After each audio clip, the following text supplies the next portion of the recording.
There's a cognitive part to the work, and there's a somatic part with the work. Cognitive part is to explain and to recognize what's happening to the person, to create a roadmap for the person to get their mind around really to their symptoms they're suffering from. And there's a somatic part. Somatic means the body part, where you're working with the emotions, you're processing the emotions, you're going into the emotions that are a big part of suffering post-traumatic stress. And you use both of them together in the work. You might reflect on some of the somatic work you're doing, and then once there's a sense of safety, you might go back into the somatic part to address emotions. So with each trauma, there's always a core emotion that relates to a sense of helplessness or overwhelm.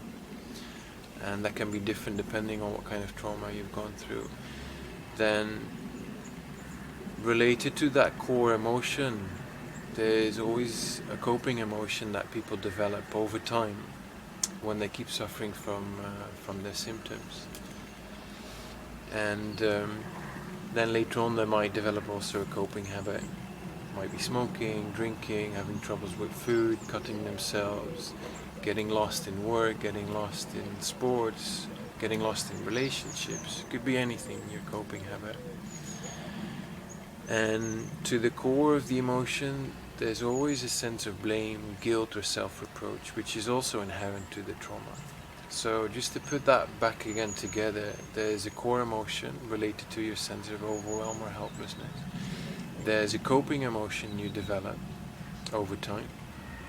There's a coping habit that you develop also over time to deal with the emotional stress. And all of that is bound by the story of what happened to you and guilt, blame, or self-reproach.